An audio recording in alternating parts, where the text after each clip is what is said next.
Welcome to Wheels, Deals, and Meals, where we talk all things good food, good business, and good cars. And now, here is your host, Arnold Garcia, founder and CEO of Petra Automotive Products. Let's roll.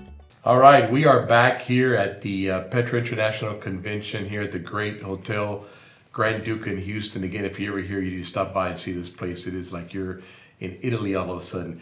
Our keynote speaker is Merril Hoge, and I am excited to have him on our show. Merril, thank you for being with us. Arnold, it's a pleasure. Yeah. I've had a lot of experience in doing this, and I don't think that I've ever come across one quite like I come across yours and how it happened, because it was about a month ago. Was it off the golf course, right? Yeah, well, Pebble Beach, a friend, your friend Scott, a friend had asked me about, he's been to one of my events I was speaking at, and he goes, "You speak?" I go, "Yeah." And he said, "What do you speak on?" I go, "Well, I got a leadership one, inspirational one." He goes, "Well, I got a friend that's looking for a speaker." And he goes, "What's your budget?" So I tell him my budget. He goes, "That's his budget." He goes, "So let me connect you." and that's how it started. That's Scott. Scott was just just here last week too, and so hey, what's your favorite car? Okay, so I guess I gotta just live in the now, right? So let's not be when I was a kid, all the stuff that I had as a kid. It is the only vehicle I drive. Well, I drive one other vehicle, but it's the only one I care to drive. It's the only one I love. I have a Ford F-150 with a Black Widow package on it. Okay, and that is my vehicle no matter what. And so I would say it's a dream car. If I had money to burn, I'd go get a Bentley, a two-door Bentley. Okay. But I could go, technically, if I can't put a dead deer in the back of it, then I really don't want it. So that's why. Because the F-150 is a man's vehicle, right? And it does. I mean, it's in the back seat. I can put 6 people. Oh my in there. God, it's so big. It's nice riding. They're good looking. I got my toolbox in the back where I keep my golf clubs. I have tools back there. I got golf clubs, and it's like if I'm not in my truck, it's got everything I need in it. All right, of all the places you've traveled or your bucket list, what is the one place you want to go to or wish you can go to? Well, I've always wanted to go to New Zealand. In fact, my son just went to New Zealand with, when I heard he was going, I'm like, "Hey, wait a minute. I've always wanted to go to New Zealand." And then when he was telling my wife and I who he's going with from friends and couples, and we're like, we probably shouldn't. That third wheel. We probably shouldn't invite ourselves. But I'll tell you that one of the prettiest places I've ever been. I mean, I've been to Europe. I actually was part of the National Football League when we were touring all of Europe, and that is London.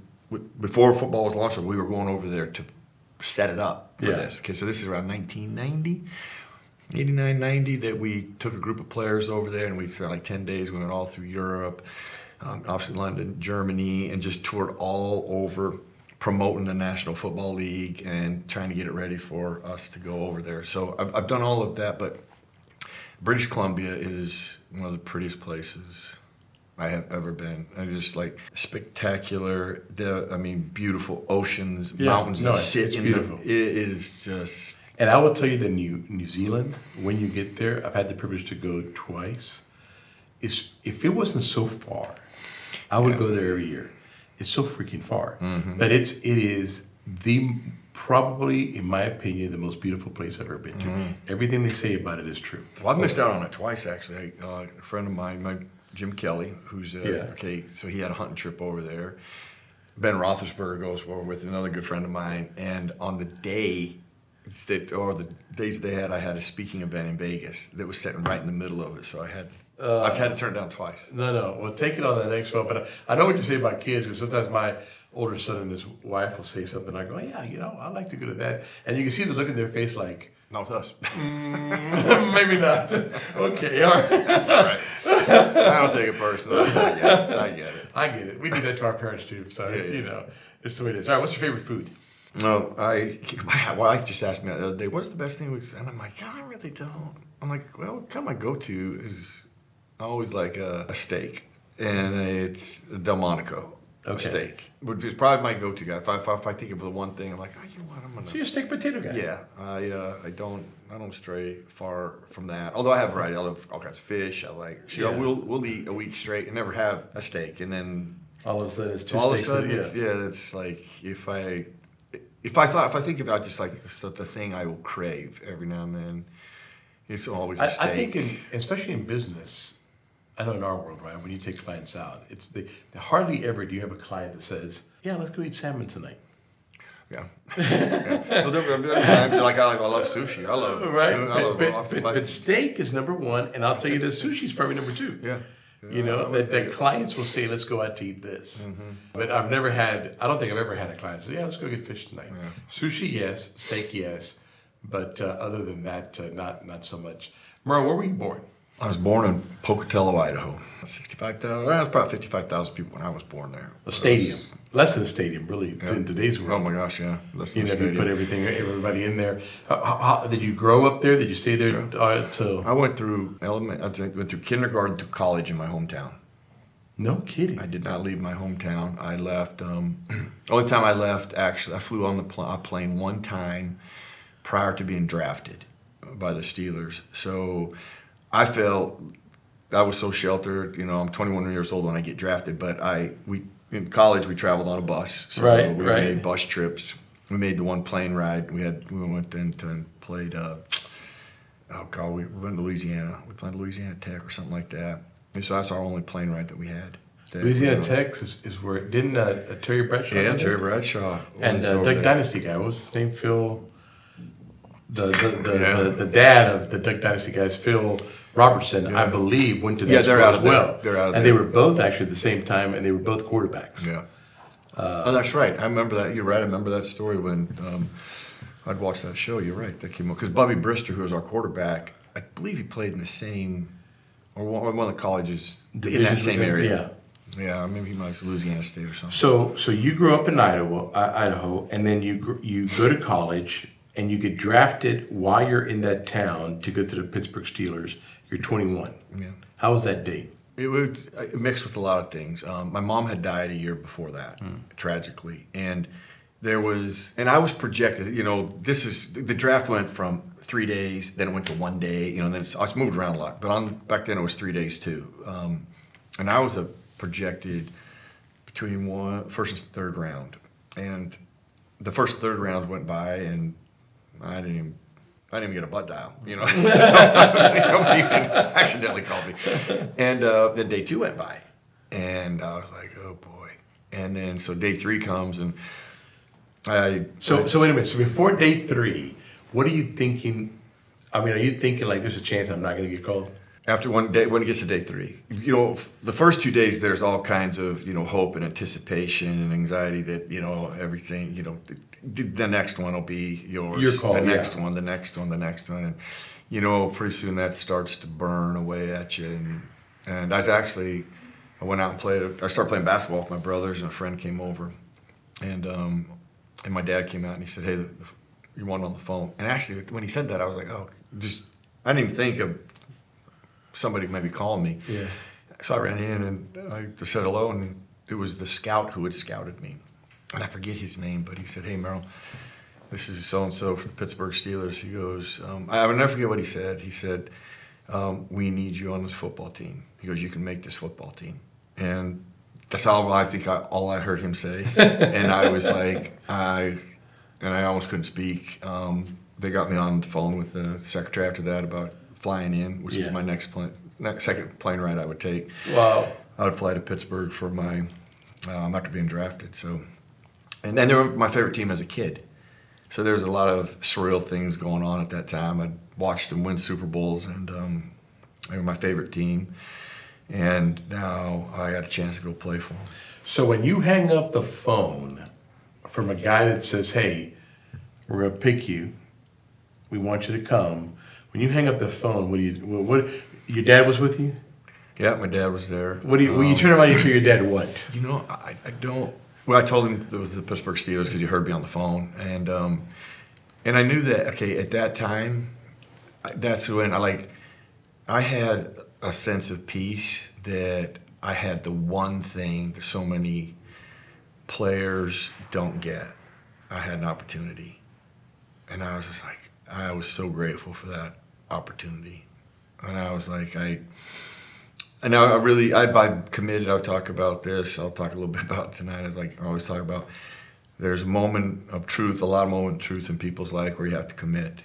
You have to commit to what you want. You have to commit to change. You have to commit to whether a challenge or a deadline.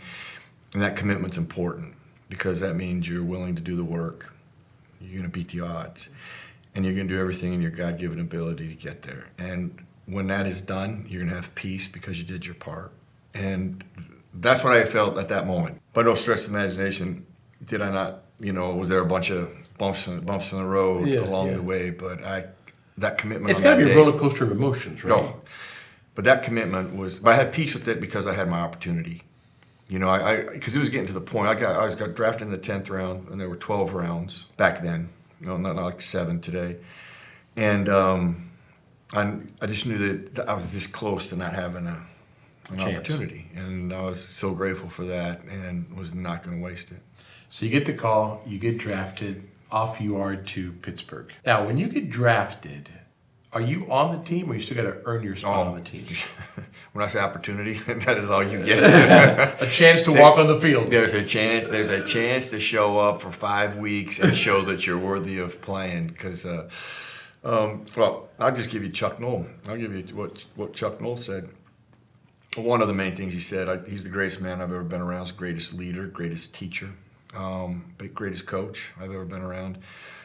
I remember he got up after we did this thing. I'm not going to bore you with the story, but he's like, all right, we found out who's the biggest. We found out who's the strongest. We found out who could jump the highest. We found out who's the fastest. We even found out who's the quickest.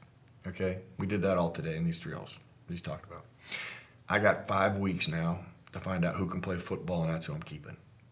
And when he said that, I'm like, I got a shot. I may have a chance. I got a shot. Because from a measurable guy, like from I a love that, drill because, guy, when you're saying that, in my mind, what ringed was he's saying, now I want to see who has the heart. all the things that play matter, football. and who can play it. Right? Because it's not about, and that was kind of a foundation for me from an evaluation aspect, that there's some things that are measurable evaluations that tells you how athletic you are, but they don't tell you if you can play football or whatever sport you're looking at or whatever business you're looking at. It tells you they're good at this drill. They're really fast. They're really quick. They jump high. They're strong. They're tall. They weigh a lot. They have no body fat. It tells you nothing about their ability to play a game. Mm-hmm. And he was notorious about, I want to find out who can play. Okay, this isn't going to fool me. Okay, this doesn't mean you can play. This means you're an athlete. This just or means you have ability. Right, you got some athletic ability. Yeah. Okay, and that is, as I've learned. I mean, It's a great speech. It was really a foundational pillar I still use to this day, in how I evaluate, how I look at things, and how I go about evaluation processes. And but I remember when he said that, I was like, okay, I got a shot. All right, so you got a shot. You go out there. 5 weeks later is when they tell you if you made the team or not. How was that feeling? And who told you made the team? Nobody. Here's your process of elimination. So here's what happens on cut day. So during the 5 weeks, are cutting people? Well, yeah. Or they cut everybody on the 5th week? This is kind of how they do it today. They'll make a few cuts, but at the end now they get through all the training camp and it's the cut down day. Okay. Back then they would cut people literally in practice sometimes. Like, you're out. Yeah. Right after Thank every you game. very much. Yeah. Right after every game, a bunch of people got cut. Like after every game, there was a moment of truth where somebody was going. You knew that someday in practice somebody would go. You never saw them again. And so on this day, we knew that at noon the following day, which would have been a Sunday, because our last preseason game was Saturday, they have to be done. They have to make all the cuts. Okay, so what I did is I was in my hotel room, and my roommate had been cut weeks before, so I was the only one in my hotel room. And so what I did is I shut my blinds. I made it dark as can be, because it was a night game. We got home late, and I'm like, when I wake up, I hope it is past noon and I don't get woken up by a call or a knock on the door. I actually wake up, it's 12:01. I turn on the TV and I look at the news, and they're showing the players that made the team, the new players that are going to be on the team. And your name was there. And I was on the So list. you found out on the news, nobody called you. No, nobody called you. No, that's when you find out that it is business and it's big time. It's not a babysitting league. It's like, man up. You're a man now. You're responsible for things. You're accountable for things. And and if you aren't, we're not going to baby you. We ain't sitting around here waiting for you. That's right. Okay. Yeah. And especially a guy like me, a 10th rounder. There's not a lot of expectations for a 10th rounder. Now, first round, that's a whole different story. 10th rounder. So you're on the team. How long did you play for the Steelers? 7 years. Then I went as a free agent. I signed a 3-year deal with the Chicago Bears. And my career ended there prematurely my first year, which was a big pivot in my life. Because my favorite player is Walter Payton. So I'm actually playing for the two teams that I love the most. Mm-hmm. The Pittsburgh Steelers and Chicago Bears. Mm-hmm. I'm like, I couldn't have scripted it. Iconic teams. Yes. And I wore the number 33. I don't tell this. I've told this actually, one of the first times I really shared it was after Franco passed away Franco Harris, to his wife, that I loved Franco in Pittsburgh and I loved Walter in Chicago. Mm-hmm. And I'm like, well, God, if I ever played for those teams, I don't want to pick the number 32 because I won't ever wear it in Pittsburgh. Mm-hmm. And if I go to Chicago, I'll never wear it there, 34, because I won't pick that. So I picked 33. Right in the middle. In the middle. And I ended up playing for both teams. And I was like, that's how I selected my number. Because I used to be number 11, and I'm like, it's just like, and I'm like, don't pick 32, shoot, you're in Pittsburgh, you can't wear that. If you go to Chicago, I'm in junior high sitting there talking about this to myself. Yeah. But you think about that, right? It's and you got a story behind how you picked that number. Yeah. So why did your career end abruptly, that you were saying? What's the thing that's still misunderstood today about the injury? Improper care of my concussion ended my career. People say, we talk about, misinformation, misunderstanding. Head trauma is not going to be the result of a player having to leave a particular sport. Now, it could, but that percentage is very, very small. More than likely, it's what kind of care did they get and what was the process when they had of rehab before they returned. Mm-hmm. Yeah, that's always, it's true even with a knee. If you don't care for it right, you don't treat it properly, you don't rehab it properly, and you constantly abuse it, and now you become a fraction of who you were. So the brain is just the most vital organ. So, we need to be cautious of how we go about repairing it and caring for it in that process. And in that process, what has happened is there's been a narrative created, and that's really out of Boston University because it's the only, if you go find information, you find it out of one source. And that's never a good thing, especially when it's, or I don't care whether it's positive or negative. You need to, I tell people all the time, I'm not interested in changing anybody's mind because nobody can do that. But I am interested in opening your mind so you have all of the information and all the resources when you make decisions and choices. Right? And they created this narrative like football causes CTE, which is considered a brain disease. Okay, now if you go do your work scientifically and you look at the research, it's actually not a disease. It's an observation state from a scientific perspective. So if it is in an observation state, you can't have symptoms and you can't have staging. And actually to use that is medical malpractice. If you are an MD and you choose to use that, you can be sued for that because it is not a disease. And there's no scientific evidence to back that. But when it happened, remember Tua? What happened to Tua was exactly what happened to me. He had bad care and he had the tools being used and the evaluation process of his return to play was handled incorrectly. It wasn't the head trauma. It was the care process before they let him return to play. Kind of like physical therapy to get him back. Right. So that's always been where the flaw is. That is where the problem, because if it was really head trauma was causing all this and that was the most dangerous thing, the first thing that we would want to do with our children is don't let them go in your home.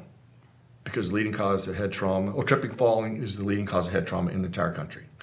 The environment that's going to happen, high percentage time, your home. So you wouldn't want your kids to step into a shower, go down the stairs, play on a trampoline, roughhouse in the family room, because the home is the most dangerous environment. The smarter thing is to understand, okay, how can we reduce areas where we could have head trauma? And then if it happens, because it could, how do we care for it? And what are the proper steps? If you were educated by that, I talk about it's better to live by what you trust than by what you fear. And if you're always fearing, well, I'm going to get head trauma, and you do nothing about educating yourself and understanding, hey, there's great treatments and protocols for head trauma. In fact, our brain is so powerful and unique, it can be repaired in almost all settings, other than, severe brain damage, but concussion-oriented type can be repaired for and recovered from And it just sent me on a journey. Even though that career, it ended my career, it sent me down a path I never dreamed I would go. And when I look at what we're dealing with in the country today, the biggest issue that we have is emotional trauma. Mm-hmm. It is not physical trauma. So like when my career ended, everybody goes, go back to the concussion ended your career. No, it didn't. Improper care did. Well, what put me on a couch, sent me into depression. Keep in mind, I went to cardiac arrest in the locker room too, by the way. I laid in intensive care for days. I had to learn how to read again. I went through severe depression. I was a mess. But the thing that took me down that road wasn't the physical impact on a football field. It was the emotional loss of a career I'd been doing for 22 years. Not 8 in the That you national football. loved. And it's my only purpose, and I had no hope. I had, like, if I took your job away and gave you no purpose, no I'd hope, go crazy.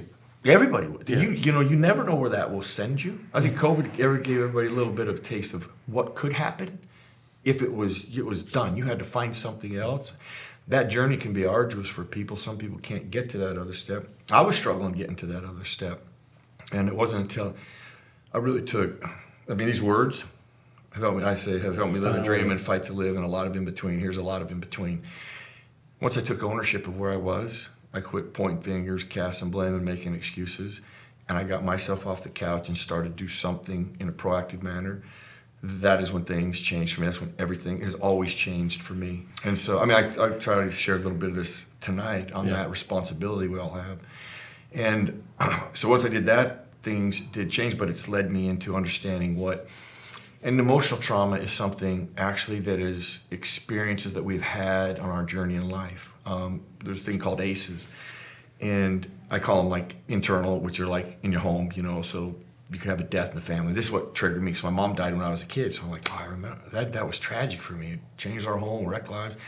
And then there can be the exterior one. There can be low income bullying. That's why I'm an advocate about I can't stand bullying. I watched my older brother get bullied and what it did to him. So there's all these things emotionally that can wear on us. But at some point, we have to take ownership and break that chain and end that cycle. And when you do that, actually, it doesn't mean that you're the one responsible for that. It's because it's happened to you. Yeah, you're just controlling the outcome. Yeah, you're done with it. And that's so contrary to so many things you hear today, right?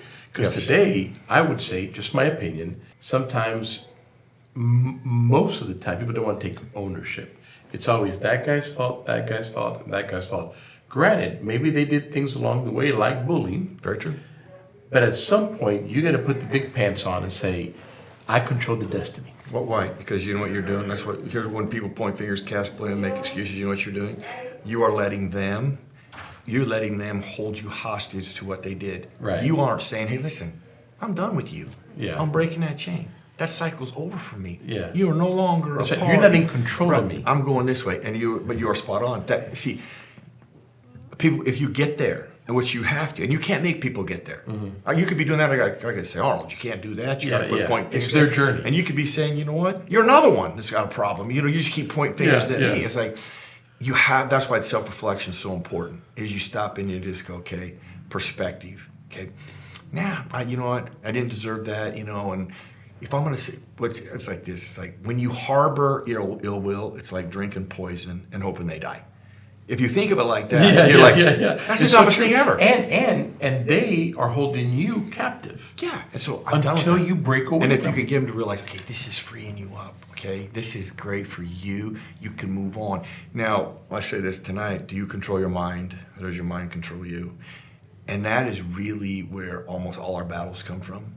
Don't let this is a powerful tool. Use it for you, not against you. Your control of what you think and how you operate.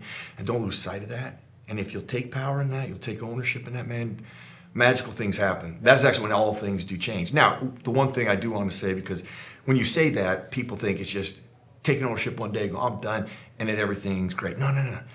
That's just the start. It's the beginning of the journey. Then you got to start. Then you do need help from other people, and then other resources. And that's actually why I'm writing this book, too, to give people tools for that. Because what I've learned in my research in this has become a passion, is that the actual last step for most people, I'm not saying there's a small percentage that this doesn't begin in the first step. The majority of steps of procedure, medicine is the very last. But what are we doing? Medicine is the very first. And that is actually Because it's easy. not true. Yeah, you're right, but that is not true. It is actually, there's a few percentage that, boy, you got to get them on medication right away. The mass majority, it's the last step, and there's all these other steps of ownership, tools, controlling your mind, empowerment, all things that you're in charge of that you can exercise and practice every day to help you live a better life, a more productive life, a more peaceful life. When you talk about that cardiac arrest, because you had a heart attack, and then you're also a cancer survivor, right? Yeah, well, actually, what happened, I never had a heart attack. Okay. So I will tell you a story that it speaks to some. It's somewhat chilling, and I'm glad I didn't really wrap my head around it initially. So when I get diagnosed with cancer, I call it the dark days of diagnosis, because it's not just that one moment in time. There are many things that are going to come that I didn't realize. It just gets darker and darker. There's one thing after another. So part of the darkness came is I had a week of all of these tests I had to run around and get. I am so lost in chemotherapy and dying, I am almost numb. But I do come to my senses. I'm in getting on my last test, and I have to go get an echocardio, a stress test, this whole complete look at my heart. And it hits me when I'm sitting in the waiting room, when the nurse comes out, and I'm like, ma'am, I don't know how this happened. I go, I'm not having heart surgery. I go, my heart's not the problem. I go, I'm actually getting chemotherapy. And she goes, oh no, that's why we're looking at your heart. She goes, what you're about to go through? We got to make sure your heart can withstand what you're about to deal with. I'm like, what? Okay, so I leave you with that, because now I go through like a year of brutal chemotherapy, like 5 years. I get through the whole process, and on my last PET CAT scan, they notice I have an aorta defect. Well, the chemotherapy the treatment that I had endured had affected my heart and damaged my heart. So now I have to have open heart surgery to repair that. Wow. And then it's like that whole thing, thing comes full circus, almost a decade later, almost like, oh my gosh. So if I'd have had that aorta defect, when they see it, I'm probably not here today, because they wouldn't allow me to do treatment. And I would have had no options. So it's just... So it led to them not seeing it. Well, it wasn't there, so the chemotherapy treated it. But let's just say it was there before, they would have told me you can't do it, because the treatment would have made it rupture. Right. Or you'd have had to go in and do it first. So that would have taken you another year to probably recover until you could go back. It's just... How long have you been now free and clear? Valentine's Day this year was 21 years. Wow. Way to go, buddy. Thank you, brother. Thank God. And I mean that genuinely, because when I was going through it, what's unfortunate, and this is for anybody who are they're in a situation where you hear somebody been diagnosed with cancer. Here's the one thing: don't tell them stories of people dying. Okay, it's just, I can't tell you. Everybody would tell them, oh my gosh, I had somebody had cancer just like you, and they died. They always in this story. So it actually got so bad. I was like, when people would start, okay, I don't want to be rude, but if they died, could you just not share that with me? Yeah. It's crazy how you have to because tell that again, to we talk people. about your mind, right? It's almost like programming your mind. If all you hear You're is exactly right. people that had this like you died over and over, it's about brainwashing. Yep. So your brain starts thinking, You're right. Jesus, I'm not going to make it. Right. So but if everybody's telling you, hey, I know somebody that survived. I know somebody that's this. You know what I mean? Your brain starts grabbing onto that hope.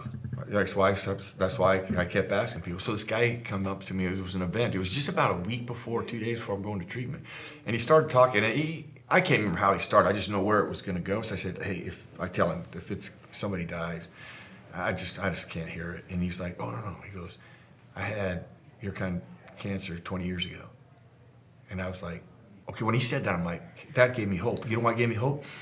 20 years ago, the treatment that existed was like you're in a tub puking your guts out, that kind of treatment, where I'm getting the same treatment, but they have some stuff to mask it, so it's not as bad. Now, do I have moments like that? Yes. But I kept thinking about it. I'm like, man, that's my goal. Then talk about power of thought, mind, the way you program yourself relentlessly. And I held on to that. I was like, I'm getting 20 years. Then when I got 20 years, I'm going to get another 20. That's it. That mindset. When I walked out of that treatment, after a year of that, I was like, I'm never coming back. That's great. I'm Thank done. God. And Lord willing, you never go back. Well, listen, we're going to have you back on the show because there's too much to talk about in one episode. Well, we're going to go to Cincinnati. Yeah, come to We're going to go to your restaurant and we're going to finish Let's do this. it. Before we leave, greatest moment in your football career, what was it? You know, it was probably meeting Walter Payton. My second preseason game, met him. I had planned on making it. Remember, everybody got cut. Yeah. Daily. And then, as soon as I looked at our schedule, I'm like, I'm going to make this second preseason game at least because we're getting to Chicago and playing, and I'm meeting Walter Payton. I'm going to make it really quick. At the end of the game, I had located him. We lose 50-0, keep in mind. Yeah. This is important for the end. And the game's over, and I can't find Walter Payton. I'm like, oh. But in Soldier Field, the locker rooms are next to each other. Home, visitor. I'm going in that locker room. I'm dropping my stuff off, and I'm walking over in his locker room with my stuff on. I didn't come this far to not meet him. So I'm heading off the field, and I hadn't flown my dad in to watch this game. And all I told him, I was like, just get a video camera on me at the end of the game because I want to document meeting Walter Payton. So when I'm leaving, something just says, hey, look to your left. I look to my left. And there he is walking all by himself in the middle of the field right there on the big C that used to be in Chicago at Soldier Field. So I went running up to him.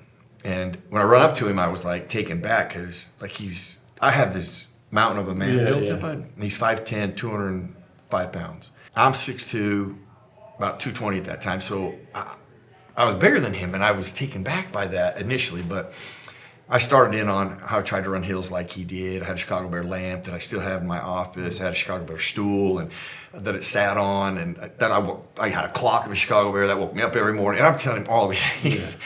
Yeah. And in a way, I get to the end, and I'm like, I really didn't wrap it up to be something really like poignant and nice. I panicked a little bit, so I said, hey, do you mind if I just got an autograph? And I'll never forget what he said. I still think about him. I bet you once a week I think about him because of what he said. He said, hey, Merril, first of all, I remember my name. He said, thank you for taking the time to come over here and say that to me. That's the nicest thing anybody's ever said to me.